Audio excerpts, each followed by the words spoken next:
ऐसे पेशेंट्स जिनमें complete paralysis होता है और साथ में ही स्पाइनल कॉर्ड में कंप्रेशन होता है, तो ऐसे पेशेंट्स में यदि हम सर्जरी कराते हैं तो उनमें दो इम्प्रूवमेंट्स आते हैं।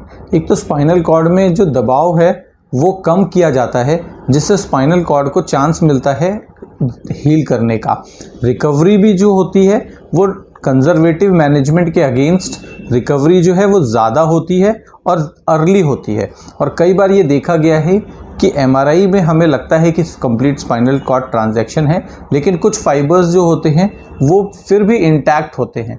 तो ऐसे में सेंसरी प्रॉब्लम्स जो होती हैं पेशेंट की वो काफ़ी हद तक ठीक हो सकती हैं।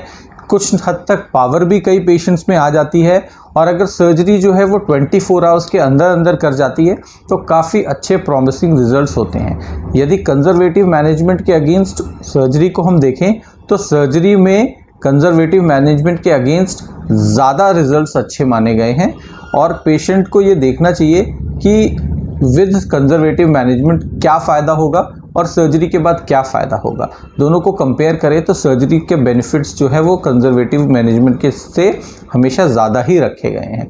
दूसरा हमें फ़ायदा ये होता है कि जब हम स्पाइनल कॉलम को फिक्स कर देते हैं तो उसकी वजह से पेशेंट जो है वो विदाउट एनी पेन बैठ पाता है। यानी यदि वो व्हील चेयर बाउंड भी है या बेड रिडन भी है तो उसको खाने पीने के लिए जब भी बैठना पड़ेगा, तो विद फ्रैक्चर्ड कॉलम वो कभी बैठने में हमेशा उसको पेन होगा। तो ये विद डिसेबिलिटी उसे बड़ी प्रॉब्लम होती है, क्योंकि उसके पैर नहीं चल रहे होते हैं, और यदि वो बैठने की कोशिश करता है तो उसमें बहुत ज़्यादा दर्द होता है, और वो डिसलोकेटेड रहता है तो और ज़्यादा नर्व कंप्रेशन करता है। तो जो हीलिंग हो रही होती है प्रोसेस वो भी वापस से डिलेड हो जाती है। तो स्पाइनल फिक्सेशन की वजह से एक पहली चीज़ तो ये होती है कि वो सही से बैठ पाता है, उसकी स्पाइनल कॉलम जो है वो वेट को ले पाती है, और जिस फिक्स होने की वजह से उसमें पेन नहीं होता है। तो वो अपनी डेली एक्टिविटीज़, डेली रूटीन एक नॉर्मल पर्सन की तरह करने में सक्षम होता है। अगर वो व्हील चेयर बाउंड भी होता है तो व्हील चेयर में कम से कम बैठने लायक तो होता है। तो हमें देखना चाहिए कि हमारे एम ऑफ सर्जरी क्या है, उसके अकॉर्डिंगली ही हमें अपने डॉक्टर से बात करके डिसाइड करना चाहिए।